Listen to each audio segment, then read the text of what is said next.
Andy, primero que nada, cuéntanos tú cómo estás. ¿Cómo estás tú? ¿Cómo está tu familia? Cuéntanos de ti. Bueno, muy buenos días. Acá son las 4 de la tarde en Madrid. España todavía sigue en el ojo del huracán, sigue habiendo muchas muertes, sigue habiendo muchos contagiados. También está habiendo muchos curados, que es un poquito la nota de la esperanza, pero una economía prácticamente en hibernación o en stand-by. Lo más importante de todo, sacando estas cuestiones que sí son relevantes, es que, bueno, tanto en el equipo de Totem Branding como en la familia estamos todos sanos, que no es un tema menor. Gracias por preguntar. Y tu familia, porque tú eres de Argentina, Andy, ¿tu familia en Argentina cómo está? Bueno, ayer tuve la suerte de poder hablar con toda mi familia, tanto en Canadá como en Estados Unidos, como en Argentina. Y afortunadamente estaban todos bien dentro del contexto complejo que nos toca vivir a todos. Y bueno, cada uno tratando de poner su granito de arena para atravesar este caos de la manera más ordenada posible, ¿no? Andy, decía yo al inicio que eres en este momento de tanto estrés, tú sabes que Ecuador está pasando una situación supremamente fuerte, una adversidad muy dura, y Guayaquil es el epicentro. Aquí es donde nosotros estamos en este momento teniendo muchas bajas a nivel físico, a nivel psicológico, emocional y espiritual. Y te llamé, te escribí hace unas semanas y pues tú eres uno de estos hombres muy importantes en el mundo en cuanto a branding, estás en 5 continentes y además de paso eres de los 100 mejores conferencistas de España. Y como decimos aquí cuando te escribí, me paraste bola. ¿No? Me paraste bola. Y me paraste bola porque cuando yo te conocí hace casi un año, yo te conocí en Exma Colombia, ¿verdad? Y cuando estábamos en la sala de speakers, yo creo que era la única que no tenía, una de las pocas que no tenía nada que ver con el marketing, yo estaba ahí por una charla en gestión de cambio. Todo el mundo te miraba, ¿no? Y tú te mirabas, y tú eres grande, o sea, no es muy fácil perderte de vista, no eres grande, alto, y te miraba y hablaban y se te acercaban. Y yo pregunto, ¿y quién es? Fíjate tú. Y me dice, ¿no lo conoces? Ahí me sentí tan chiquita, pero automáticamente, inmediatamente me dicen, no, es que es el Mr. Branding, es un gurú en el branding. Y además es un tipazo, es un tipo súper humano. En ese momento, yo, por supuesto, me relajé y eso fue lo que hizo que esa distancia social de verte como el súper experto así, yo me acerqué y te pregunté, ¿no? Y empezamos a conversar. Y tú eras el hombre que iba a entrevistar, que entrevistó a Barack Obama. Y conectamos en esa humanización que no son, que no son pues las cosas, que no son las máquinas y los sistemas, sino las personas, las que cambian el mundo. Entonces, Andy, hay algo que tú nos he leído y dice que las crisis amplifican a las marcas, amplifican lo que la marca era antes de la crisis. Háblanos de eso. ¿Qué quieres decir con eso, Andy? Bueno, primero, Beatriz, gracias por tus palabras. La verdad que es lindo que te digan tantas cosas lindas, pero lo cierto es que soy un trabajador como todos, un amante de mi profesión, soy un convencido del rol relevante y transformador que tienen las marcas en este mundo, y bueno, me gusta mucho poder contribuir desde ese ámbito, ¿no? Sobre tu pregunta, cuando empezó la crisis en España hace más de un mes, de manera ya importante, grave, hubo marcas que empezaron a generar un montón de iniciativas positivas y empezamos a ver de alguna manera cómo reaccionaban las marcas, ¿no? Y veíamos que las marcas que eran excelentes antes de la crisis estaban reaccionando de manera excelente durante la crisis. Veíamos que las marcas mediocres estaban reaccionando de la misma manera. Estábamos viendo mucha inacción en muchas marcas también, seguramente porque no sabían qué tenían que hacer o no sabían cómo hacer lo que tenían que hacer. Y de alguna manera lo que desde entonces intentamos hacer por diferentes medios y por diferentes maneras, algunas públicas y otras privadas, es intentar darle pautas a todas las marcas que no tenían claro qué se podía hacer. Hoy lo que tenemos muy claro, casi todos, con un pequeño margen de error, es que el mundo y la sociedad y el mercado y la relación entre marcas y usuarios, consumidores, clientes, después de la pandemia no va a ser igual casi en nada a la prepandemia.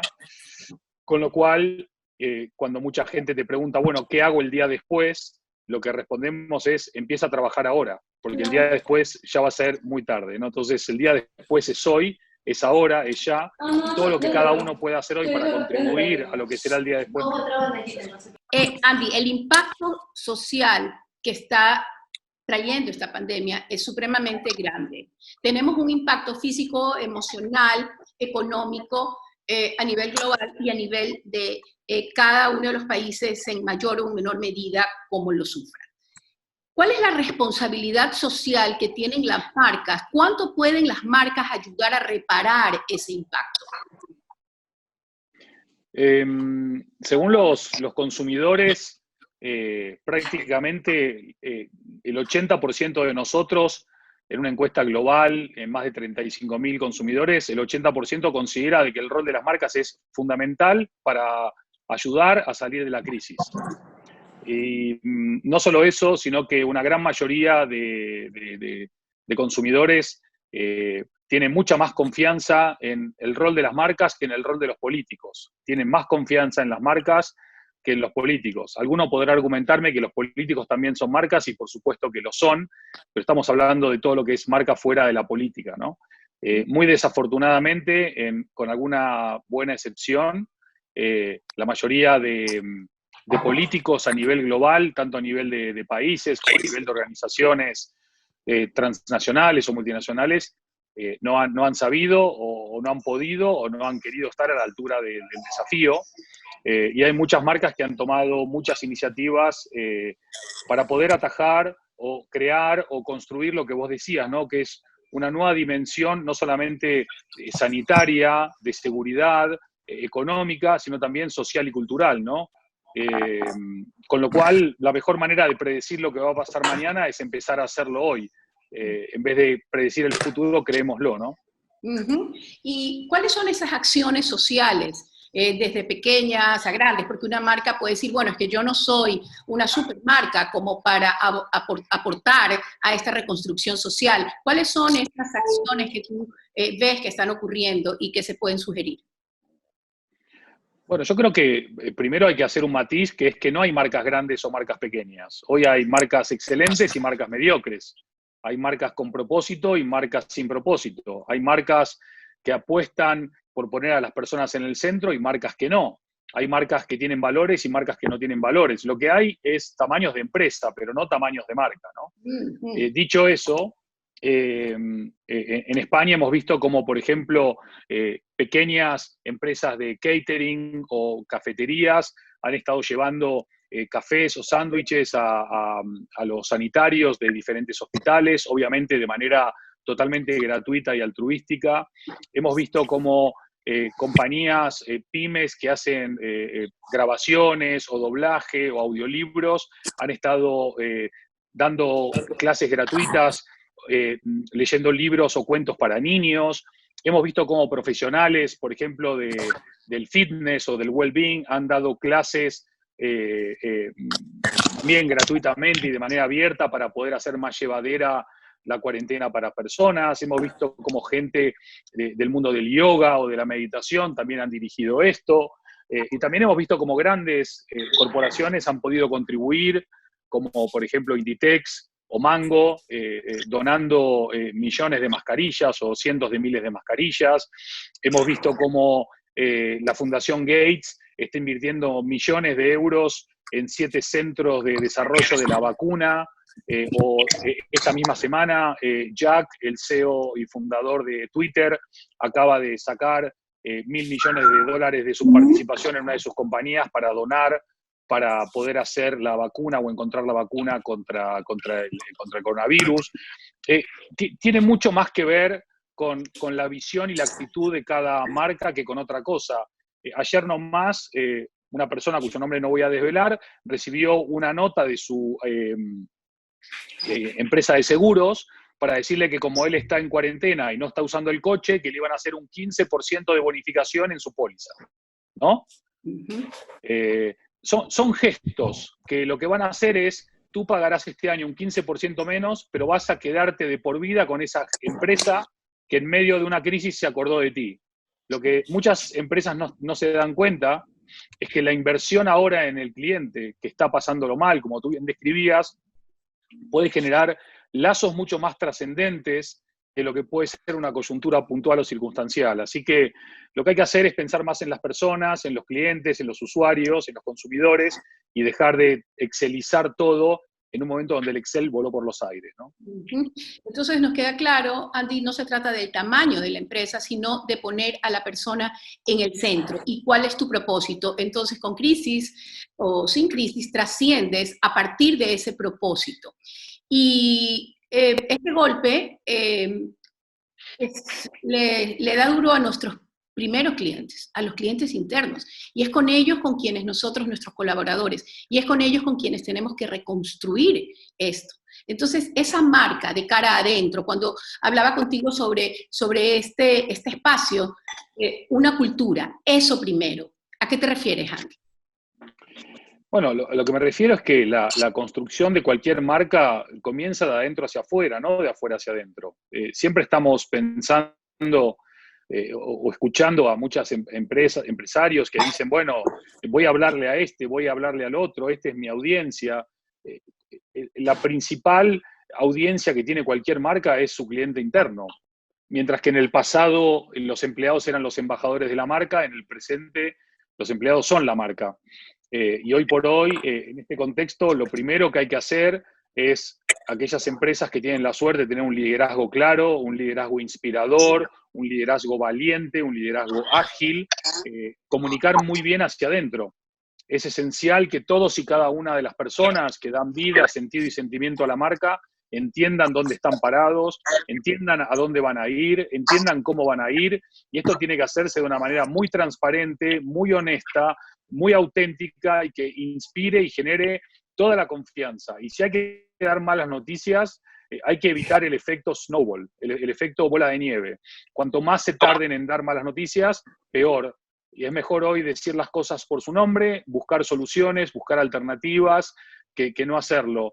Todos vamos a quedar marcados por esta crisis y es muy difícil que alguien no se acuerde después de la crisis cómo se comportaron tus líderes, tus jefes, tus accionistas, tus socios, tus partners, así como las marcas a las cuales querías y elegías cada día, ¿no?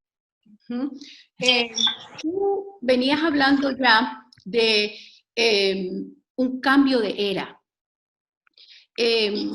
¿Qué es lo que tú veías y qué ves ahora en este cambio de era? ¿Cuáles son los nuevos valores que se van a consumir? Bueno, en 2013 escribí un libro que se llama Brand of On. Se escribe todo junto, ¿no? Brand de marca, off de offline y on de online. Y en 2013 escribí, no estamos en una era de cambio, estamos en un cambio de era. Y ese cambio de era más o menos sintetizaba lo siguiente. Las marcas tienen que jugar un rol mucho más importante que el mero hecho de ganar dinero.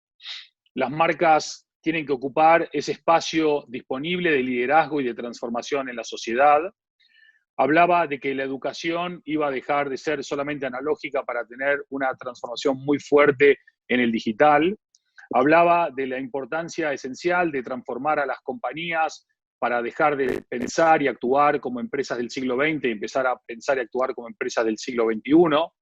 Y por supuesto, era imposible crear marcas poderosas o transformar marcas poderosas sin valores, sin una cultura definida, sin contar buenas historias y, por supuesto, sin personas dentro del grupo. Esto se escribió en 2013. Llevo 6 años tratando de convencer a empresas en los 5 continentes de la necesidad del cambio. Lo que ha hecho el coronavirus es poner esta transformación digital en esteroides, ¿no? Es ahora lo que antes iba a 20 por hora, 30 por hora, ahora va a 2000 por hora. Simplemente los que quieren entender hacia dónde había que ir y qué es lo que había que hacer, está escrito hace mucho tiempo ya, tanto a nivel de marcas en Brandofon como a nivel de personas en Humanofon. No digo que sea bueno tener que acelerar el cambio con este coste de vidas y de salud tan grande, pero por intentar encontrar algo positivo en algo tan doloroso como esta crisis, lo que va a pasar es que la transformación ahora va a dejar de ser de libro, de aula, de universidad, de escuela de negocios, porque ya no es opcional la transformación, es inevitable. Entonces, primero la transformación de los líderes de las marcas, luego la transformación de sus negocios. Primero una responsabilidad social de marcas y luego la transformación de sus negocios. El impacto psicológico, y lo estoy leyendo, parece que es y será mucho más grande que una posguerra, porque de alguna manera uno visto la guerra la ve lejos, y esto nos está ocurriendo aquí dentro de casa.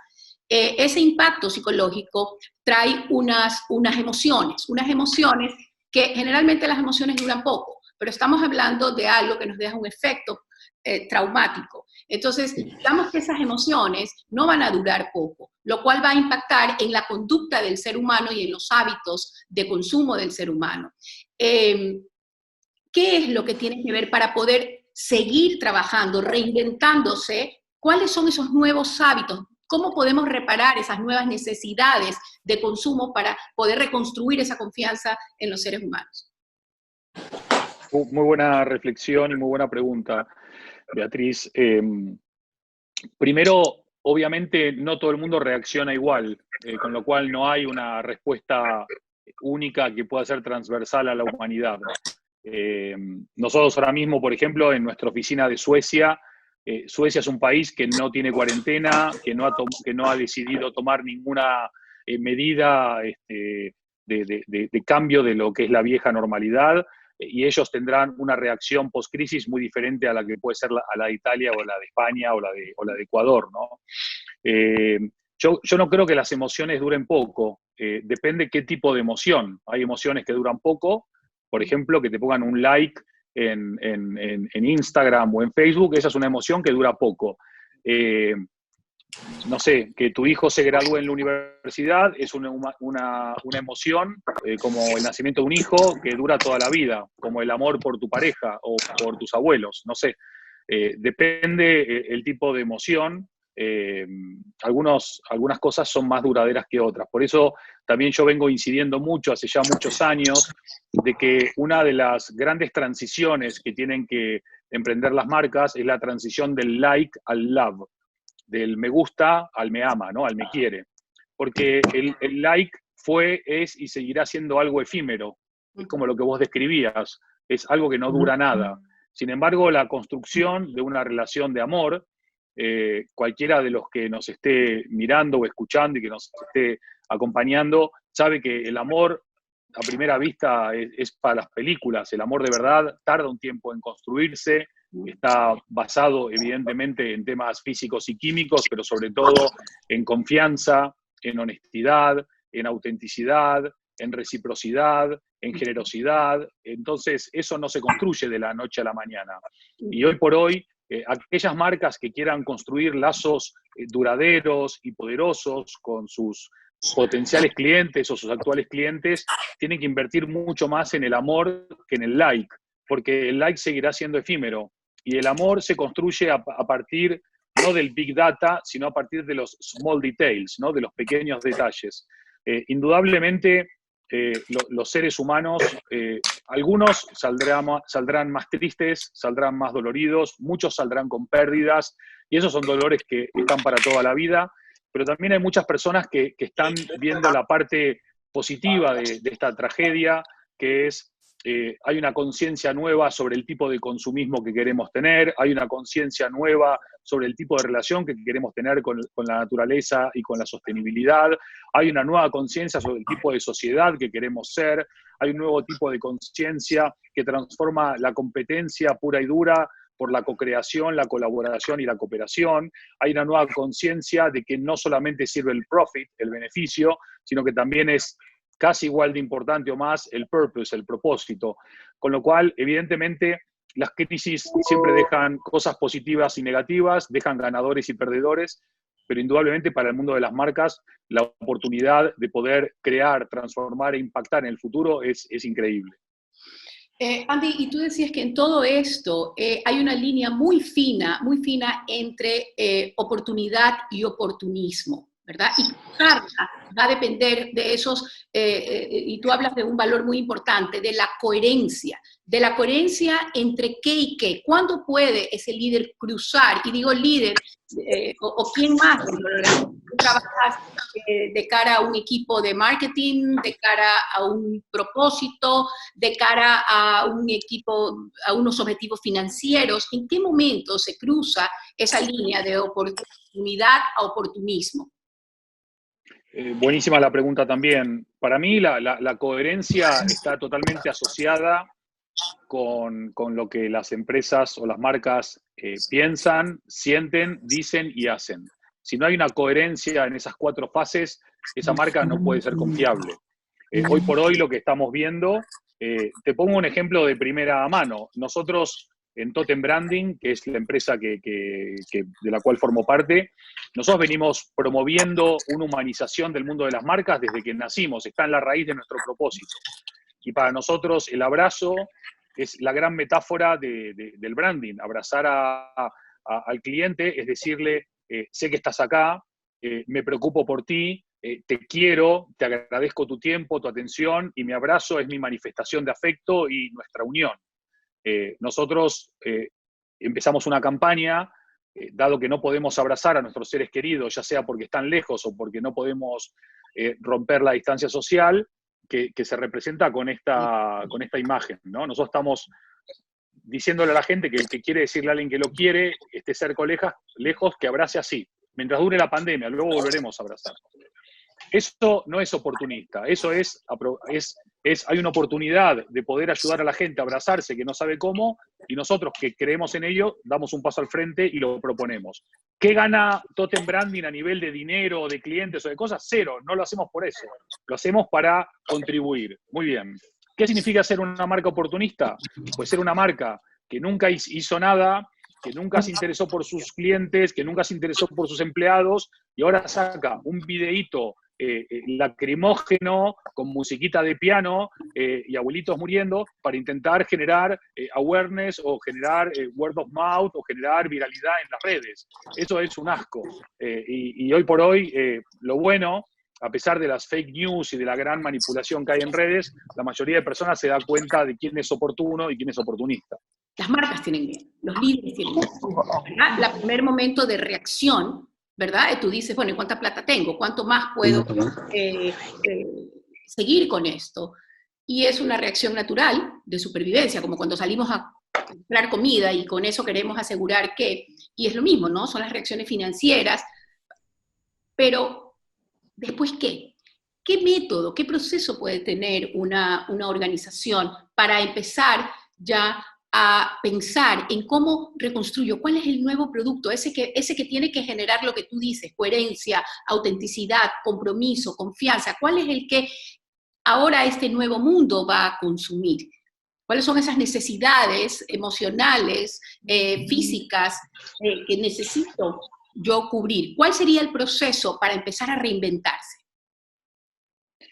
Bueno, lo primero es que no hay lugar para el miedo. Este es un momento para los valientes, no para los temerosos.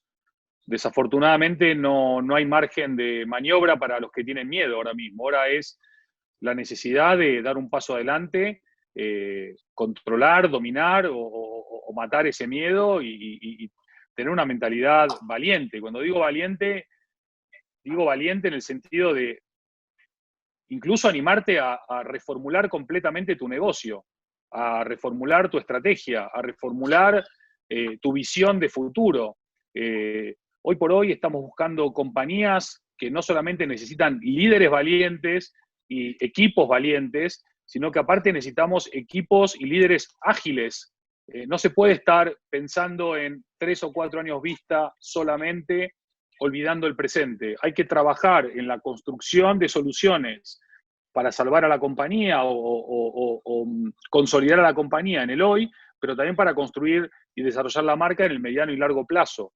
La valentía es esencial, la agilidad, que va muy de la mano de la velocidad, es esencial. Hoy por hoy, el que se mueve más rápido, con las ideas más claras, sabiendo hacia dónde ir, va a tener más chances que el que se queda quieto. No voy a hacer nada hasta que acabe la crisis. No es una opción. No, hoy es mucho más caro quedarte quieto que hacer algo y equivocarte. Y una de las cosas importantes que las organizaciones tienen que aprender o entender o absorber, no todas, porque muchas sí lo hacen y lo hacen bien, es, tú imagínate que tu organización o tú misma eres un pájaro, ¿no? Y estás posado sobre la rama de un árbol. Y ahora el árbol tiene el virus y se quiebra la rama y se cae el árbol. Pero tú eres un pájaro. ¿Qué haces? ¿Te caes con el árbol y mueres? ¿O por fin despliegas tus alas y vuelas? Claro, despliego. Tenemos que darnos cuenta como organizaciones y como líderes y como personas transformadoras de esta titánica misión que nos ha tocado en vida encarar, que es repensar las organizaciones, las marcas y la sociedad y reconstruirlas. Si queremos apostar a echarle la culpa a la rama o si queremos invertir en desplegar cada vez más las alas y volar alto y juntos para poder lograr los objetivos de manera colaborativa también, ¿no? ¿Existe algún método que sugieras? Es decir, el miedo es una emoción que secuestra y mientras estás actuando de manera reactiva, estás actuando con el cerebro primitivo, digámoslo así, ¿verdad?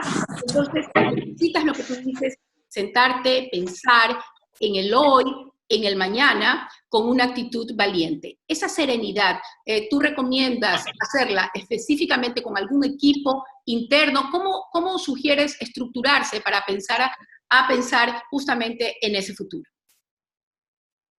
Bueno, a nosotros lo que nos está pasando como emprending es que muchos directores generales o consejeros delegados o directores de marketing nos están llamando y nos están diciendo, no sabemos bien cómo va a ser el mañana, necesitamos que nos ayuden a definir el mañana.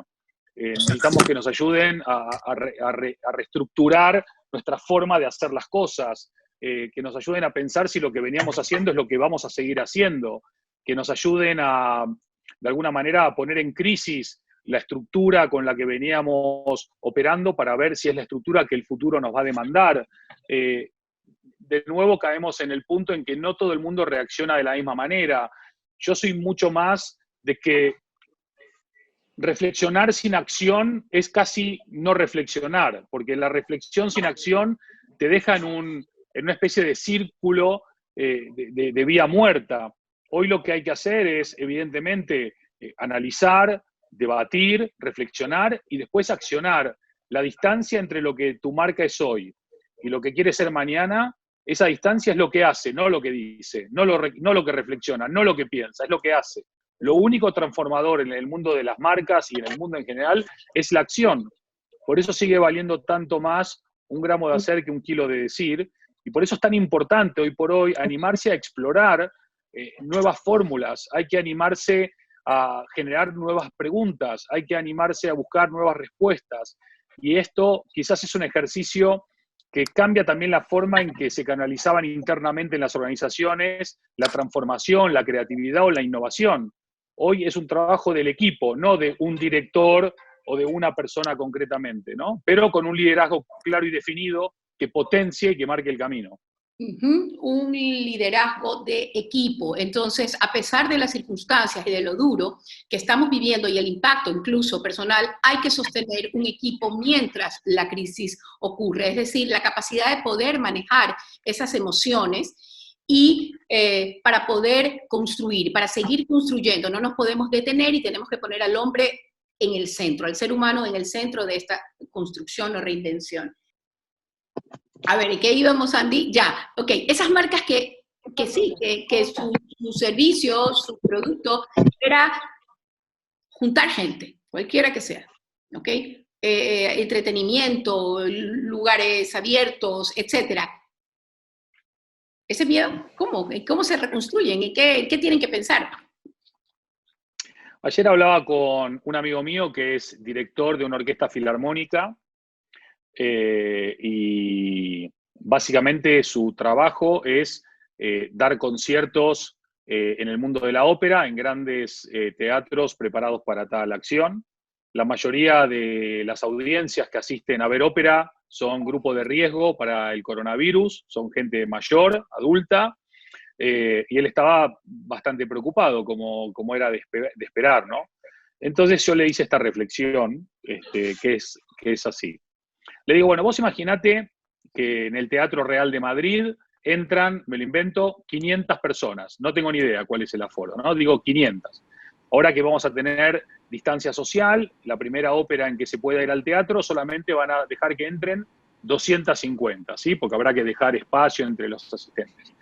Pero ¿qué pasa si en vez de tener 500 personas que pagan un abono anual de X, vos incorporás cámaras dentro del Teatro Real para poder compartir en tiempo real justamente la ópera? De manera tal de que en vez de llegar solamente a 250 personas o a 500 como antes, podés llegar a 100.000, a 300.000 o a 1.000.000.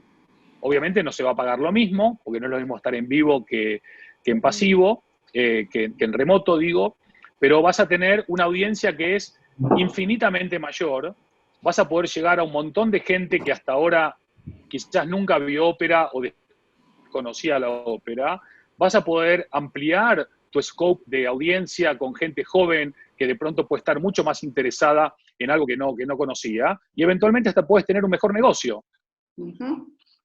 Entonces, si estamos viendo siempre el problema y no abrimos canales de innovación, creatividad, disrupción, agilidad internos, no para ver el problema, porque el problema ya lo conocemos todos, sino para ver cuáles son las posibles soluciones o alternativas al problema. Y ahora mismo, sin acartonamiento, todas las opciones hay que ponerlas sobre la mesa. Obviamente hay que hacer un mínimo producto viable, obviamente hay que probarlo, hay que testarlo, hay que medirlo, y seguramente algunos no prosperen, pero seguramente muchos sí. Entonces, creo que hay que dejar de poner foco en el problema y empezar a poner foco en la oportunidad.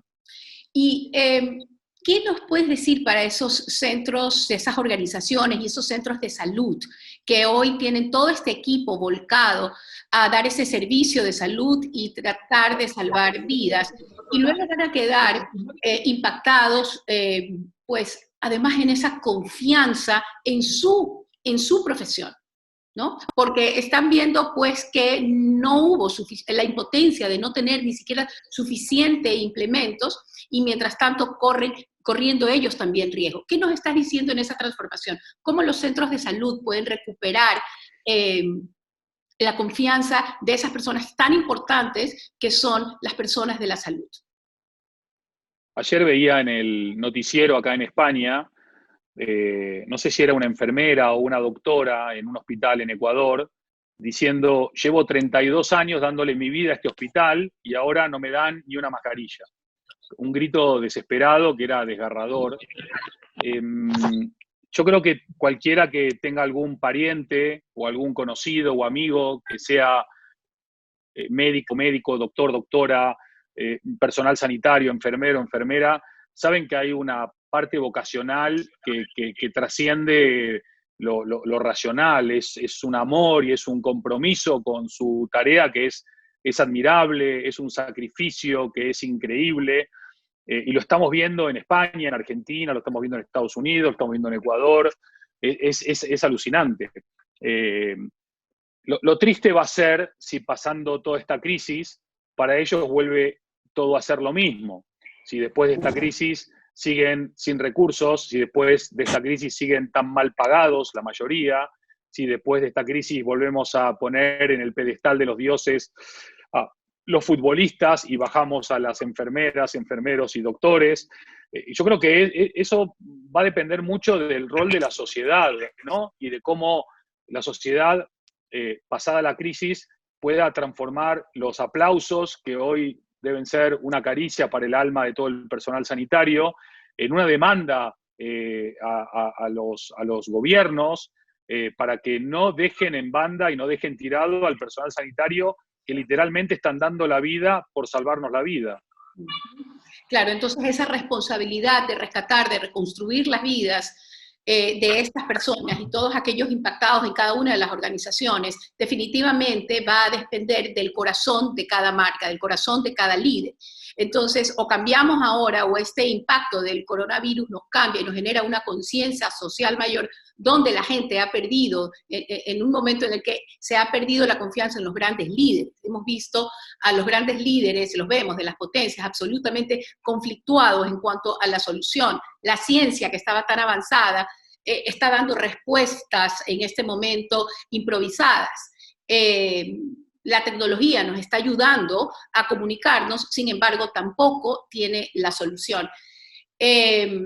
Andy, realmente eres un bálsamo para el alma de las marcas que somos los seres humanos, y todo lo que nos estás diciendo nos está llegando pues profundamente. Yo quiero darle un espacio ahí a la gente que está acá, que nos haga preguntas. Mientras tanto, pueden hacer alguna pregunta, porque a veces hay suerte y de pronto leo la pregunta del que está allá. Mientras tanto, Andy, mientras nos hacen alguna pregunta. En este momento tenemos tanto nivel de estrés que en una semana va a ser poco lo que recordemos, ¿ok? Entonces, si pasa una semana de este encuentro, Andy, de esta conversación, y tú quieres que la gente recuerde una sola cosa, ¿cuál sería la única cosa que tú quieres que la gente se lleve, de los que nos están escuchando, se lleven y que amplifiquen, como tú dices, de esta conversación? Que después de la salud, todo lo que necesitamos es amor. Necesitamos que las marcas nos amen para que nosotros podamos amarlas. Necesitamos amor en la sociedad, necesitamos amor en la política, necesitamos amor en el mercado, necesitamos amor en el consumo. Todo pasa, el amor trasciende. Y si somos conscientes de esta afirmación innegable, realmente no te vas a olvidar nunca más que a la hora de pensar cómo construir una marca, cómo desarrollar una marca, cómo transformar una marca, lo primero que tenés que tener en cuenta es el amor, porque sin amor no hay relaciones, no hay confianza, no hay compromiso, no hay interacción, y sin amor es muy difícil que puedas trascender. Así que en una semana no se olviden del amor. Andy, y una de las preguntas acá que las relaciono con eso, ¿sería un acto, pensando en poder vender después, sería un acto de desamor hacer promociones ahora de ciertos productos, hablando de ventas diferidas, por ejemplo? El 19% de los clientes a nivel global, solamente el 19% afirma que estaría encantado con promociones. Esto significa que prácticamente el 80% de los clientes no estamos ahora mismo por la promoción y el descuento y el 2x1 y ese tipo de cosas. Hoy por hoy estamos anteponiendo un montón de otras cosas. En Suecia, por ejemplo, un montón de restaurantes que no están en cuarentena, están ofreciendo descuentos, donde cenan 2 comen 1, todos están haciendo lo mismo, la mayoría está haciendo lo mismo. Cuando todos piensan igual, nadie está pensando diferente. Hay que pensar siempre si tu marca quiere encajar o elige destacar, si tu marca quiere ser una más o si quiere ser inimitable. Hay que pensar cuál es tu propuesta de valor, si tu propuesta de valor es algo barato o es algo que nadie más pueda ofrecer. Dependerá qué tipo de marca sos, determinará a quién le estás hablando, qué es lo que querés ofrecer y qué es lo que querés obtener a cambio, lo que tenés que hacer. Hoy por hoy hay que entender muy bien la sensibilidad de las personas. Vos hablás mucho del estado de ánimo de las personas, hablás mucho del estado mental y actitudinal de las personas. No es lo mismo una comunicación en un momento de tristeza que en un momento de algarabía. No es lo mismo la comunicación en un momento de estrés que en un momento de alivio. No es lo mismo la comunicación en un momento de bronca y dolor que en un momento de amor y reencuentro. Lo que tienen que hacer las empresas ahora es no recortar inversiones en marketing, no recortar inversiones en marca, no recortar inversiones en comunicación. Lo que tienen que hacer es pensar, analizar, estructurar y alinear muy bien los mensajes con los momentos en que está viviendo la población, porque ellos también son parte de esos momentos y de esa población. Mira qué interesante lo que estás diciendo. Es decir, generalmente lo que dice la marca, primero, la empresa, es, ok, chao, justamente todo ese presupuesto que tenía para publicidad. Y tú estás diciendo, no, tienes que alinear los mensajes, porque eso es lo que va a comunicar de corazón a corazón y lo que va a reparar. Fíjate. Sí, lo normal, que no significa que esté bien, es que cuando empiezan las crisis, muchas compañías lo primero que hacen es recortar los presupuestos de marketing. Y entonces te quedás hablando solo. Yo tengo un concepto que se llama brandketing, que es la unión de branding y marketing, donde el branding es el alma de tu organización, pero el marketing es la voz de tu organización o de tu marca. Si no tenés branding, sos una marca desalmada. Y si no tenés marketing, sos una marca muda. Hoy por hoy las marcas no pueden estar mudas, porque aunque no estén haciendo publicidad, pueden estar hablando con sus empleados, que es comunicación interna, pueden estar hablando con sus proveedores o inversores o partners, que es comunicación externa o B2B, pueden estar hablando con sus clientes o consumidores o usuarios, que es B2C. Hoy hay mucho para hablar, hay mucho para escuchar, hay que mantener las relaciones, hay que mantener las vías, los canales, los puentes, solamente que hay que tener la sensibilidad de entender que como todo está cambiando, hay cosas que hay que reconsiderar y replantear, pero no cancelar. Mira, Andy, alguien está escribiendo acá, me encanta, dice, ¿y qué pasa si alguien dice, esa dosis de amor no funciona? Bueno, entonces aumenta la dosis. Te están respondiendo a esa metáfora que has dicho y me encantó. Bueno, está bien, quizás en esa relación el amor no funcionaba, el amor no genera la misma reacción en todo tipo de relación. Por eso hay que saber calibrar muy bien y por eso cada marca es tan inimitable como las demás, al igual que cada cliente es tan inimitable para los demás. Si todas las teclas del amor fuesen las mismas, todos estaríamos enamorados de todo el mundo. Y justamente está muy bueno ese comentario porque lo que nos recuerda es que no a todo el mundo le aplica el mismo amor. Ajá, me encantó. Ajá, descubrir cuál es la necesidad, ¿no verdad? Y mira lo que dices, ¿no? Descubrir justamente qué necesita la otra persona para sentirse amada y que no es lo mismo que necesito yo, ¿verdad? Entonces, es eso, ¿no? Es personalizar ese amor para poder responder a esa necesidad. Tú tienes algunos libros. En este momento, ¿cuál nos recomiendas para la fase en la que estamos? Mira, Brandofón, ayer salió un artículo en un medio de marketing de referencia, creo que es en México, hablando de que hay que leer Brandofón porque nos explica todo lo que hay que hacer y es un libro que se publicó en marzo del 2014, hace ya 6 años. Está bien, hubo una actualización en 2015, pero como te decía al principio de esta conversación, la transformación iba tan lenta que 6 años después sigue tan vigente, ¿no? Eso desde el punto de vista de las empresas y las organizaciones y las marcas. El libro que publiqué en 2016, que se llama Human of On o Humanofón, es un libro que era un ensayo sobre el ser humano en el futuro. Y son 27 capítulos, cada capítulo tocaba una temática específica, ¿no? La S son 27 capítulos, cada uno es una palabra por orden alfabético. La S es salud, y hablábamos bueno, no con nombre y apellido de coronavirus, pero hablábamos de la salud, pero en la E hablábamos de la educación. Ustedes saben que en España están todos los colegios, todas las universidades, todo cerrado, todo el mundo está haciendo educación a distancia, homeschooling, casi nadie estaba preparado para esto. En 2014 ya estaba el presidente del MIT, citado en Brandofón, diciendo el futuro de la educación es online y es digital. Bueno, tardamos 6 años en que llegue ese momento. Depende de tu momento vital, empresarial o personal. Brandofón puede servirte más, o Humanofón puede servirte más. El último libro que se llama Totem, que habla de cómo transformar clientes en creyentes, personas que creen en tu propuesta de valor, en tus valores, en tu propósito, que creen en tu liderazgo, en tu impacto social, que creen en tu fuerza de sostenibilidad para construir un entorno mejor y demás. Se iba a presentar ahora en marzo, por razones obvias está pospuesto, así que no, está disponible, pero no lo están entregando. Espero que en un mes o dos se pueda entregar. Así que, y para el que no tenga plata para comprarse un libro, en andystalman.com tengo un montón de posts recojo y desarrollo muchas de las cosas que me ha preguntado con maestría Beatriz en la tarde de hoy.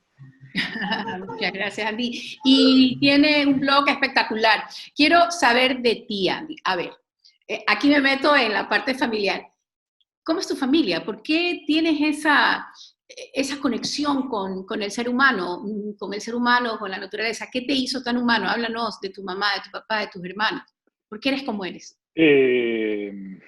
Bueno, primero tengo que ser un poco maleducado y decir que me quedan 5 minutos y me tengo que ir. Suficiente, Entonces, perfecto. Está muy bien.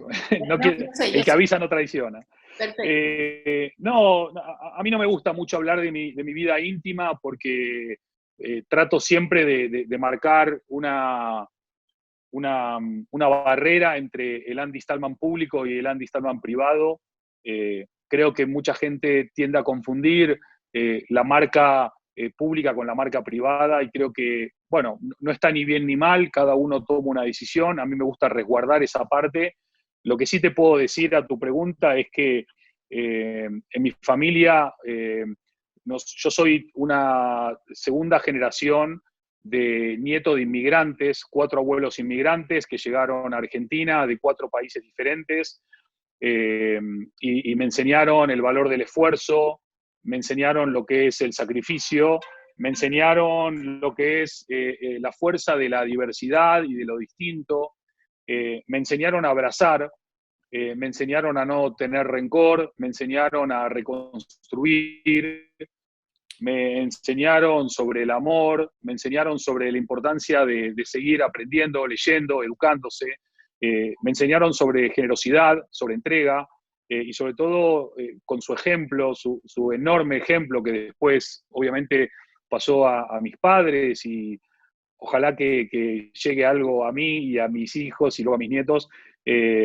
Fue un aprendizaje de ejemplar, no de discurso.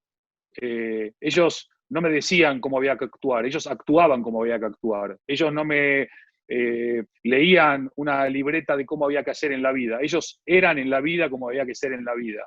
Y yo creo que para el mundo de las marcas y para gente como tú o como yo, que tenemos cierta responsabilidad, tenemos muy claro que el mundo no cambia con nuestra opinión, el mundo cambia con nuestro ejemplo.